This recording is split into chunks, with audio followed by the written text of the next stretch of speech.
Hello everyone, I'm Joe Hoyle, Grain Marketing Specialist with Agtegra Cooperative in Ipswich, here with this week's weekly market update. We had an up and down week in the market this week as we got off to a strong start before seeing a sell-off to end the week. There was a lot of news and information that affected the market, so let's go ahead and dive in. In corn, we started off the week with the USDA Planting Progress Report showing that nationwide the corn crop was just over half planted, slightly ahead of the 5-year average, but behind last year's planting pace.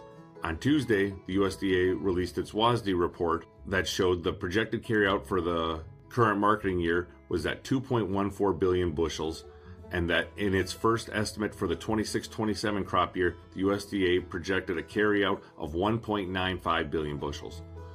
Both of these numbers came right in line with the average trade guess. The only real surprise in the WASDE report for corn was that global ending stocks were 12 million metric ton below the average trade guess.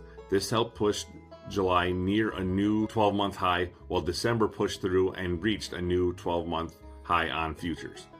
On Thursday, however, things started to retreat, and that retreat continued on Friday as traders were hoping and maybe even expecting that there would be a new round of commitments of egg purchases from China following President Trump and Chinese President Xi's summit over in China. That didn't happen, however, and so the market started to sell off. Currently, support for July corn is right around 455, while December corn support is at 476.5. In soybeans, the planting progress report showed nationwide the soybean crop is 49% planted, well ahead of the 5-year average and slightly ahead of last year's pace. On Tuesday, the USDA WASDE report showed that the projected carryout for the current marketing year was 345 million bushels, which was right in line with trade estimates. However, in its first estimate for the 26-27 crop, the USDA projected a carryout of just 310 million bushels, 50 million bushels behind the average trade guess. This helped push July futures near a 12-month high and pushed November futures up to a new 12-month high. We lost all the momentum on Thursday and Friday, however, as the market retreated both days, as it was disappointed in the lack of fresh news of any new commitments of buying by China following Trump and Xi's meeting in China. Currently, support for July futures is sitting at 1165, while support for November futures sits at 1160.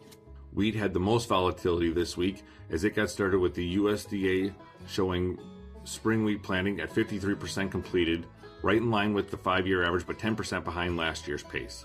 It also showed that winter wheat ratings were at 28% good to excellent, a 3% decline from the week before. The WASDE report Tuesday hit traders with another surprise as it showed a projected wheat production of just 1.56 billion bushels and a projected carryout of 762 million bushels. Both of those numbers were at the low end of trade estimates and helped push Kansas City wheat to finish limit higher on Tuesday.